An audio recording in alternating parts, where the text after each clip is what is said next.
Bob Glauber.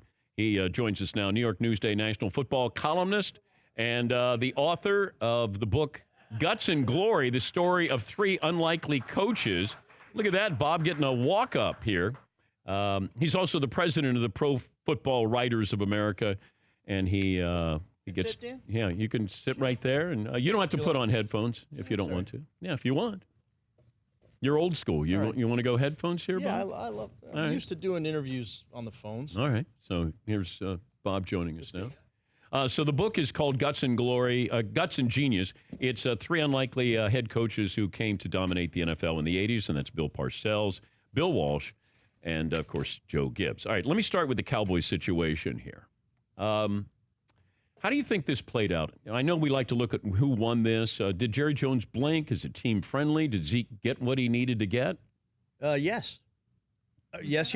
Oh. Really, because, Jerry had to do this. There's just no way they go into the season without Zeke Elliott. And the only way to get Zeke Elliott is to make him the highest paid running back, to give him the highest salary, to give him the most, guaranteed money. They're beholden to him as a running back. Now, Jerry does things like he's going to get Dak signed. He'll get Amari Cooper signed. He's signing all these big deals. But you mentioned before about Jimmy Johnson, why, if they could only get along. Jimmy would have been the perfect coach in the salary cap era. Started out, I think 1 or 2 years of that. But he'd been perfect. Why? Because he could draft players. If a guy held him up, said, yeah, see you later. We're not paying you. Because the way the system works is that we've got to be cheap and reasonable and pay only a few players. Now, he probably, he paid Emmitt Smith, he paid the triplets, Smith, Irvin, and Aikman, but Jimmy would have been perfect for this. And Jerry is just, he's going to pay big for big players, but I think he's going to run out of salary cap room at some point. And that's the challenge of this system. And Jimmy was perfect at it. What is your philosophy on drafting a running back high? Because the Giants are going to go through this situation coming up with Saquon Barkley. They can't be surprised. If he performs, they're going to have to pay him. I think elite running backs you can draft high. And these are clearly elite running backs. Now, what happens in the second and third contracts? That, to me, is what, the problem that you run into. Quarterbacks, if you win on the first contract of a quarterback, you're really far ahead. Flacco did it. Russell Wilson did it. Any quarterback who wins on his first contract, you're going to be ahead of the game. With running backs, the shelf life is so limited. And then when they get older, you're paying that much more for a descending player. It doesn't work. So if a running back gets to his third contract, he's a Hall of Famer. Oh, he's not. Yeah, it's very He's rare. a Hall of Famer. Yeah. Because it just doesn't happen anymore. Also, the next man up for quarterbacks. Why is Mitchell Trubisky going to end up with more money than Jared Goff? Why is Dak Prescott? Jared Goff just became the highest paid player in NFL history. Why is it the next guy up gets more money than the previous quarterback when Jared Goff is not better than Russell Wilson or Aaron Rodgers? Yeah. But that's just the way the system works. How did they rig the system though? These agents to do this? There's the word, the agents, and that's it. Agents drive this process, and the union drives this process. The agents and the union are together on this. It's like collusion. Collusion, but shouldn't these guys get the most money they can possibly get? They should, but not every quarterback is better than the previous guy. Right, but that's the way it's been for forever. But the guys in the 50s made nothing, and then the 60s guys, why are they making all this money? We founded the league, Then in the 70s, 80s, you just any era that you want. The newer, younger players are going to get more money. But I would just say, if let's say Dak Prescott is up and maybe he signs in the next week, I would just say, we're not paying you Jared Goff money. We're going to pay you this. Is he going to be offended if he doesn't make more money than Jared Goff? I don't think he would be offended. I think publicly he would say, "No, I got to get more than Goff." That's just the way it's. But Mitchell Trubisky is going to end up being the highest paid quarterback at some point in the NFL, right? Until Patrick Mahomes comes along. Correct. And all these deals, wow, if Goff is getting this, what is Patrick Mahomes going to get? Is he going to be the first $200 million quarterback? I think so. He might be. Yeah, I believe that. And you know what? He'd be worth every penny. You're sold. I love Patrick Mahomes. You've seen enough that you know that he is. Look, he's not going to throw 50 touchdown passes every year, but he's going to come close. And oh my goodness, I love his athleticism, I love his arm, but I love his brain, because his brain, he has football IQ that is off the charts. You know, he sees the field, he sees what he has to see to be this great. When you combine that, he's got the talent, he's got the arm, and the brain. Oh, my goodness. All right, this book that you wrote, Guts and Genius, the story of three unlikely coaches who came to dominate the NFL in the 80s. Did you get your copy? I did. I signed it. Yes, I did. And I described it to you? Yes. Sure. I think I first met Bob. You know, these guys were there every day with the Giants, and I would come in usually one day a week. Parcells was the coach. So I'd go there on the Sunday home games, and then I'd come in like on Monday or Tuesday. And Parcells, you'd sit around this table, and you just hope that he didn't notice you. Mm-hmm. And he didn't notice me for a variety of reasons. Did you get yelled at by Parcells? Sure, all the time. Yeah. I once got we can't swear, so I wrote a story about Lawrence Taylor. This was back in '87. He was drinking in training camp. So at that time, Dwight Gooden had the same problem, and he went back to cocaine. So I had talked to some experts to say that LT was running the risk of kind of going down that road again, going back to cocaine. So I had to research the story. I talked to LT. I had to ask him, hey, Lawrence, I'm writing a story about you. I told him what I was going to write. I don't give a what you write. All right. So then I go to Parcells. LT's lawyer is going to come after you. Hey, don't write it. Don't write it. Of course I had to write it. Next day, show up at the press conference, very small room at Pace University. And I asked him some question maybe about the offensive line or something. You just got to show up. When you write something like that, you got to show up. Yeah. Bill, what do you think about the left tackle position? Looks at me. He goes, that was a horse blank story, and you're horse blank for writing it. Like, all right. You got to sit there, take it. Did you quote him? No. Oh, okay. No. But like you would have to now because it would be all over Twitter and on video. But he wouldn't have said it now because it was just a different time. But we got to know each other quite well. I presented him for the Hall of Fame in the meeting to give his qualifications. So I'll call Bill Parcells all the time right now. It's probably the best person that I've ever covered because of just how interesting he was and is. And you're talking about Hall of Fame coaches, but different motivational skills with all three. Yeah. Yep. Very unique. Absolutely. We know Parcells. You could see Parcells, very snide, sneaky, jabbing, tried to intimidate the media.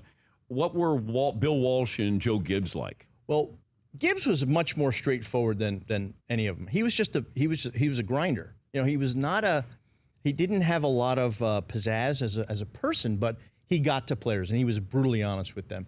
Walsh was a game player. I mean, he was a needler.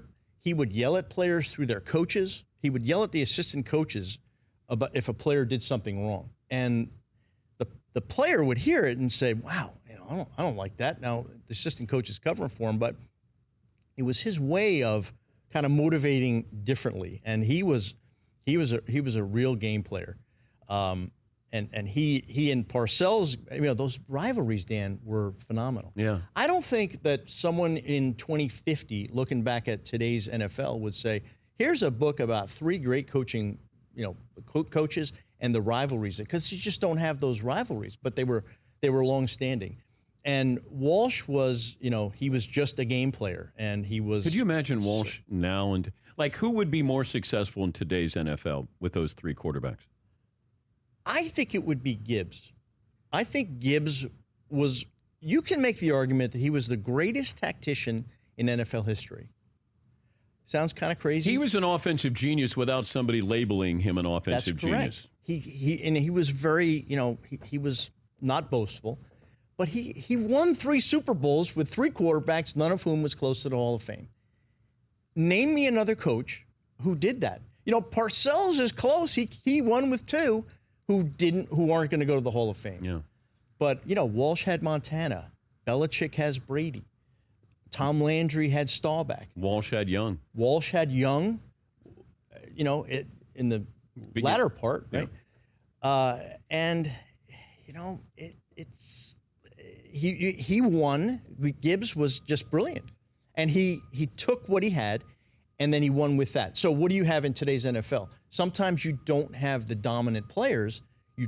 You win with what you have. You kind of put the pieces in place. Well, those coaches also like to say, it's not the people. I mean, it's not the player. I can make anybody win. My system makes people win. Well, Gibbs did make people win, but he wouldn't say he made people win. Now, Walsh would say he made people win. That was him. The book is Guts and Genius, the story of three unlikely coaches who came to dominate the NFL in the 80s. Who has a better season, the Jets or the Giants? Oh, I think the Jets have to have the better season. They have to. They have to, just based on their talent. I don't think the Giants have a lot of talent. They got a quarterback situation. I like the Jets this year. I like the Jets. I don't want to like the Jets this year, but I do. You should like the Jets. They're going to be fun. I think they're going to be fun. They have a quarterback who gets it. Who New York's not too big for him. Okay, if you could buy stock in Sam Darnold or Daniel Jones. I'll take Darnold. Okay. I'll take Darnold. I like Jones, and so far he's done everything asked of him. But I think Darnold has a little bit more of the it factor, and he's got a bigger arm. If you know that you're going to replace Eli eventually, why not just replace him now? Rip the bandage off? Yes. Yeah. Because I think they truly believe that he's still got enough. And for what? You're not going anywhere. I know. Like, if you're a Giants fan, don't you want to see my future? We want to see the future. We know that's the past. And you show up to see this, and it's sort of fool's gold. You might win a couple of games, and how does that help you? Well, remember this. Dave Gettleman said several months ago to reporters at the Scouting Combine, we want to see the Kansas City model. We like the Kansas City model. What is the Kansas City model? They went with Alex Smith for 1 year with Patrick Mahomes watching and learning. And then what did Mahomes do? He takes off in year 2. So that's what they're hoping. And that Kansas City model, there is something to be said for that. When you and I started covering football, it was not unusual at all for a quarterback to wait 3 or 4 or 5 years. Oh, yeah. Right? Sims was injured. Steve McNair. McNair. I mean, Aaron Rodgers is the outlier in today's NFL, playing 4 years behind a quarterback. So Phillip Rivers sat for a little bit. Rivers sat, with Breeze. So I can see the logic of it to some degree, and they're both wired very well. Eli's wired to kind of handle the mess that he's about to walk into, and Daniel Jones is wired to handle what he's about to walk into. I thought he was very good. He's handled himself very well. He doesn't kind of get agitated, and you will not rattle him very easily.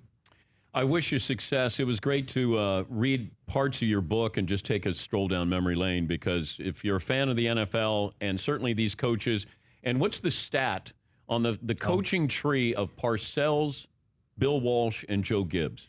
Well, when you go back to Walsh's first Super Bowl win in '81 to now, 31 of 38 Super Bowls have been won by Walsh, Gibbs, Parcells, or the descendants of Parcells and Walsh. Gibbs's tree was barren, but Walsh and Parcells created this coaching tree that's phenomenal. And Dan, 18 of the last 19 have been won by Walsh or Parcells' disciples. 18 of the last 19. He's Bob Glauber of New York Newsday, and, of course, the president of the Pro Football Writers of America. Guts and Genius. Bob, great to see you. Thank you for stopping by. Thanks for having me, Dan. Thanks for the headphones. Can I keep them? Sure, nice parting gift for you. Many, many people have worn those headphones. Enjoy. Oh. For more Dan Patrick Show, tune into Audience Channel 239 on DirecTV. Stream for free on BR Live or download the Dan Patrick Show app.